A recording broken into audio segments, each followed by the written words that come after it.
Salut, bonjour à tous et bienvenue sur Chainsword, la chaîne du Wargame et du sel. Mais aujourd'hui, ce sera du sel plaisir, du sel d'assaisonnement pour relever le plat. Exactement. Bonjour Pierre, bonjour. Bonjour à tous. T'as eu le plaisir, comme nous, de partager un moment d'émotion assez fort? Ah oui, ça il faut reconnaître que c'est un très joli cadeau que l'on a eu. Oui, on a eu la chance d'avoir Paul qui est venu nous présenter la boîte Broken Tooth.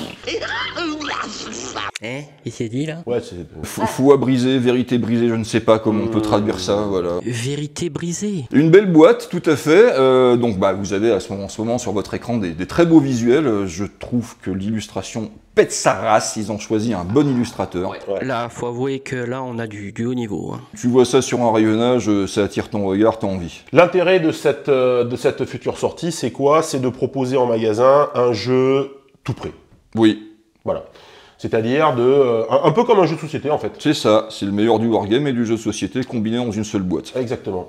Une boîte assez mastoc avec beaucoup de choses à l'intérieur. Hein. On va se retrouver avec pas mal de figurines. Donc on va parler un peu de tout ça, mais on va rentrer surtout dans le détail du contenu de la boîte parce que ce qui nous intéresse, c'est surtout les modèles qu'on va y rencontrer. Donc il y a, on peut le dire, deux armées. Du Robot Legion et du Saurian Star Host. Donc on va se retrouver avec, côté Robot Legion, on va avoir une méca, une grosse araignée, on va avoir des annihilators, on va avoir des nuées, on va avoir des persos, on va avoir un tripode, on va avoir du guerrier par 10, on va avoir du factionnaire par 10, c'est quand même pas mal, on arrive sans forcer aux 1500 points. Côté Saurian Star Host, on va se retrouver avec le T-Rex et son patron, un prêtre mage sur palanquin, des Gators, du Skink, du Saurien, c'est pas mal. Il faut reconnaître, oui, il y a une très bonne variété d'unités déjà. Beaucoup de configurations possibles. C'est vrai. Il n'y a pas grand-chose à jeter hein, de part et d'autre. Non, clairement. Et moi, ce qui m'interpelle et me fait plaisir sur cette boîte, c'est que tu as deux vraies armées. Pas comme chez certains starter packs de certains concurrents, où tu as deux bases d'armées qu'il va te falloir étoffer. Là, tu as deux armées solides, globalement plutôt bien conçues et équilibrées. Donc, tu peux directement te faire plaisir. Après, vous savez ce que j'en pense. Moi, quelque chose qui est génial, c'est le fait que ce soit des figurines en PVC. Oui, le plastique, c'est fantastique. Ah oui, le plastique, c'est fantastique. Le plastique, c'est fantastique. Le caoutchouc super doux. Des figurines en PVC, mais comme on a pu le constater, préassemblées. Il y a une vraie philosophie derrière. Montage complet, socle, armement. Plein de poses différentes. Ça, c'est une chose, c'est une très grosse avancée parce que effectivement, elles sont déjà montées, mais on n'a pas à regretter le monopose. Voilà. On en voit chez certains où effectivement on se retrouve avec 10 figurines qui ont exactement la même pose, exactement le même armement, exactement la même config, et qui finalement on se retrouve avec 10 fois la même figurine en fait. Alors que là on a 10 figurines différentes. Voilà. C'est ça. Bon, alors évidemment, si tu as 2, 3, 4, 10 escouades, tu vas forcément avoir des doublons, des triplons, mais bon, ça c'est inévitable sur le monopose. En revanche, il y a du dynamisme, effectivement, une fois organisé en escouade, il y a tout un tas de poses différentes, de mouvements, ça donne une impression ça bouge quoi. Hein. Moi, ce que je trouve cool, c'est que, puis c'est assumé par EPR, c'est que tu as une vraie philosophie qui est, quand tu rentres du magasin avec ta boîte, tu dépunches ta boîte et tu fais ta partie de suite. T'as pas à sortir le scalpel, la colle, la lime, le machin, et puis à dire à ton copain avec qui t'as acheté la boîte, et écoute, on se retrouve la semaine prochaine pour faire la première game. Et oui, parce qu'à l'intérieur, vous avez également des décors. Vous avez suffisamment de décors pour occuper un quart de table en fait. Hein, l'équivalent d'un quart de table avec des bloquants, avec plusieurs niveaux, des ruines, tout ça. Et vous pouvez immédiatement jouer parce que ces décors qui sont assez sympas, donc ça se clipse hein, tout simplement, sont assortis également de tokens et de différents jetons officiels pour donner les ordres, pour indiquer les pertes de points de vie, c'est cool. Je sais pas toi, moi j'aime bien la charte graphique. Ouais. Effectivement, c'est très coloré, c'est visuellement, on a vraiment quelque chose de fort, d'immédiatement perceptible, identifiable, exactement, merci. Et en plus, c'est vrai que les décors sont somptueux. Enfin, c'est limite cartoonesque, mais y a ça colle bien. Moi, ce que j'aime bien, c'est qu'il y a ce petit côté cel shading. Ça change agréablement des franchises de SF où tout doit être rouillé, crade, dégueulasse, pourri, cramé. Voilà, là, on a une autre identité visuelle que je trouve malgré tout cool. Et c'est bien de leur part de s'être démarqués. Et les décors montrent aussi, les décors et les armées montrent effectivement un véritable univers qui est vraiment propre à la gamme. Oui, c'est vrai. Et moi, ce que je trouve cool, c'est qu'effectivement, on va être un peu léger en décor pour une table de format classique. En revanche, tu as largement ce qu'il faut pour te faire du firefight cache direct. Et ça, c'est cool. Et surtout que c'est assorti de ce fameux fascicule qui va nous détailler plusieurs scénarios, plusieurs missions sur lesquelles on va pouvoir échanger nos armées, sur lesquelles qu'on va pouvoir refaire, et à chaque fois avec des conditions différentes. C'est assez sympathique. Avec évidemment la transversalité vers l'Armiforge, vers le pool de règles gratuites, le pool de règles additionnelles payant sur Patreon. Que tu peux soit te contenter du set de départ et tu as quand même de quoi t'amuser longtemps avec. Et une fois que tu as épuisé toutes les possibilités, et ça va pas se faire en 10 minutes, et bien tu peux migrer sur quelque chose de plus étoffé, et l'idée est super. Et quelque chose de génial aussi, donc c'était, entre-temps, on a eu la sortie des règles traduites en plusieurs langues, mais c'est vrai qu'à l'intérieur, le fascicule avec de One Page Rule, donc la fameuse page recto verso des règles générales, est traduit dans 6 ou 7 langues. C'est ça. À l'intérieur même de la même boîte. Donc on peut même inviter son correspondant anglais du collège pour faire des parties. Alors, ça dépendra de la boîte que tu as achetée, mais oui. Voilà, donc moi ce que je trouve très cool, c'est qu'on ait un positionnement sur pas acheter ma boîte de mon starter pack et puis vous en ferez quelque chose plus tard. Non, c'est vraiment acheter un jeu. Pour le moment, évidemment, il y a des règles de confidentialité que vous comprendrez très bien, donc on ne parlera pas tarif. Maintenant, le tarif, on le connaît grosso modo sur une fourchette, on ne donnera pas de chiffres.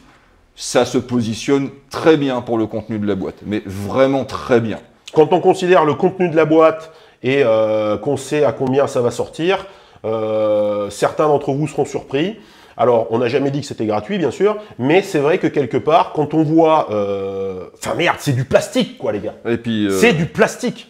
Il y a quand même une finesse de sculpte, il y a du détail dans tous les sens, tout est sur les Saurian Starhost, tout est texturé. Il y a très peu de joints à rattraper. Pratiquement pas. En tant que peintre, il y a de quoi s'amuser. Parce qu'effectivement, comme ils disent, il y a de la sculpture, il y a de la texture, il y a vraiment tout ce qu'il faut, il y a des poses différentes, donc on peut vraiment s'amuser. Vous pouvez faire du old school dessus, donc on va aller avec des aplats, du dry, du weathering, tout ça. Vous pouvez vous amuser à utiliser des techniques un peu plus contemporaines, avec des lavis, avec du shade, c'est cool. Juste un petit bémol, ça c'est pour tous ceux qui connaissent un petit peu le plastique, ça c'est habituel, c'est que vous pouvez avoir des petits... ouais, mais c'est très léger. Des petites torsions, et encore c'est très léger. Franchement, je m'attendais à bien pire. Oui, moi aussi. C'est vraiment très léger. Dans l'ensemble, quand même, c'est propre parce que... Vu la finesse du sculpte, c'est... Bon, après, ça se rattrape avec un peu d'eau chaude. Hein. Oui, tout à fait, tout à fait. Il y a rien de catastrophique, ça c'est sûr. Et puis, non, mais moi je suis désolé. Rien que le fait de ne pas avoir 10 figurines identiques à peindre, parce que ça, pour moi, ça c'est une taille. Assez rédhibitoire. Je vais rebondir un petit peu sur ce que tu disais. Donc, effectivement, ces petits défauts de légèrement tordus, mais ça, une fois de plus, ça se rattrape très facilement. Tout à fait. C'est aussi inhérent au parti pris qu'ils ont pris en termes de sculpte, où tout est fin. Tu te retrouves pas comme dans certaines franchises où la moindre arme est littéralement un parpaing. Oui, c'est le syndrome du battoir à linge sur les épées. Ça peut être un peu sympa. Là, des flingues ont des proportions, alors SF, mais des proportions tout à fait correctes. Voilà, c'est fin, c'est voilà. Vous savez qu'on se souvient de certaines épées qui ressemblaient plus à des battes de cricket que vraiment. Ou des archers qui lançaient des pieux. On avait l'impression de jouer à Painkiller à chaque fois. J'ai une lance. Voilà, c'est un poteau téléphonique. Bon, là, c'est pas le cas. Les proportions sont réalistes. Donc, c'est vraiment très très cool. Oui. On est content, ça donne envie en fait, presque au-delà du fait de s'approprier les armées. C'est pas un mauvais investissement que d'acheter la boîte de jeu pour jouer avec son petit frère, en cadeau de Noël groupé, pour pouvoir compléter une armée, pour pouvoir en faire une. Je me suis fait niaquer par un prédateur. Alors, je mettrai un petit bémol... Encore en tant que peintre médiocre, oui. Ce qui m'empapaoute un peu avec le monopose prémonté, c'est que ceux qui ont le flingue collé au corps, il va falloir aller chercher les détails là-dedans. Bon, c'est un... Mais on les voit pas, les détails là-dedans. C'est un petit bémol, mais qui est négligeable pour les mecs qui savent utiliser un pinceau. D'ailleurs, à ce propos, d'utiliser un pinceau. On te reverra sur une vidéo sur ce sujet-là. Eh bien, oui, parce que on m'a permis aussi cela, c'est que je vais pouvoir prendre plusieurs modèles, les peindre et puis vous faire un petit retour sur l'expérience, effectivement, de peindre cette matière-là.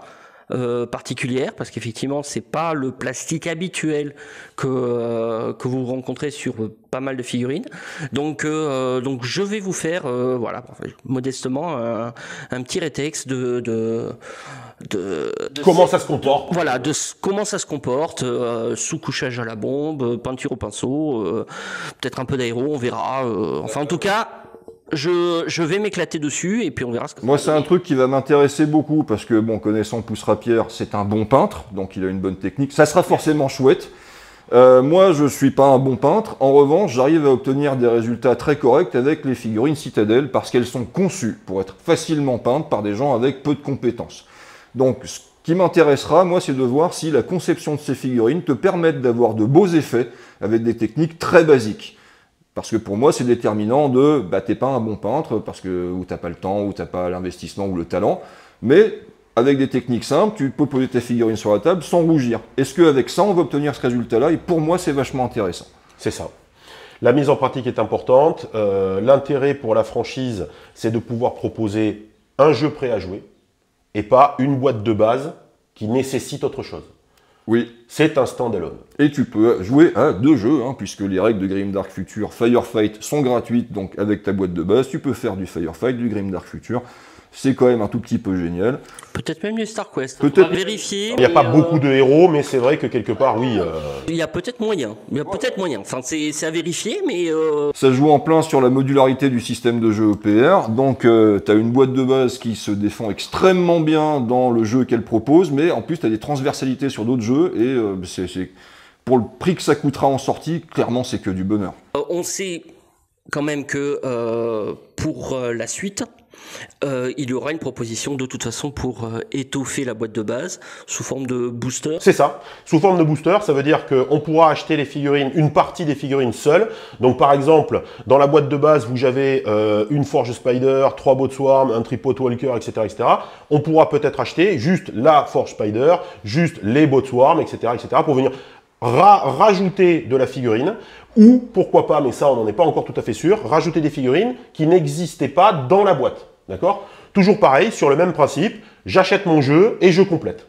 C'est ça. Alors, si on reste sur la même gamme tarifaire que la boîte de base, oui, ça sera financièrement intéressant de prendre ces boosters, parce que clairement, ils sont bien positionnés en termes de tarot, ce qui, vu la qualité du matos proposé, plaisir. Mais oui, mais parce qu'en plus, ce qui se passe, c'est quoi? C'est le business plan, c'est de construire une fabrication en fonction des tirages qui sont attendus. Donc, c'est du pledge, tout ça. Et donc, par exemple, il y a on sait qu'on va vendre les 3000 boîtes qu'on va produire. Donc, il n'y aura pas de power creep de débile, parce qu'il faut écouler les stocks dans l'usine qu'on a déjà produits, et que donc, il faut rendre l'unité attractive. Voilà. Je n'ai rien dit, mais je l'ai dit quand même. Et en plus, on a la petite boîte là-bas qui nous donne un ordre d'idée du packaging et du visuel. Voilà, alors évidemment ce sera beaucoup plus gros pour les starters, les boosters, pardon. Mais bah c'est joli, c'est qualitatif, ça fait envie, c'est coloré, on reste sur le même type de charte graphique, j'aime bien. Moi, je vais me permettre un avis totalement impartial.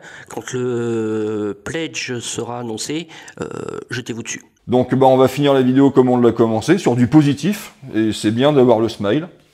Voilà. Et quand c'est pas bien OPR, on le dit, quand c'est génial, on le dit aussi, et c'est génial. Je ne peux que plus soir ce que vient de dire notre ami H, c'est qu'effectivement, voilà, oui, ça fait plaisir, ça donne envie. Moi personnellement, j'attends la date pour pouvoir me positionner. Donc, moi, j'en serai. Et moi, je ne dirai plus rien parce que sinon, je vais vous répéter. Merci de nous avoir suivis, on espère que ça va, tout comme nous, attiser votre curiosité et votre attente, parce que c'est bien. Et on se reverra pour d'autres vidéos sur le même sujet, notamment celle de Poussera-Pierre avec la peinture. Et en attendant cet heureux jour, on vous remercie encore une fois, et surtout n'oubliez pas que la poutre est éternelle.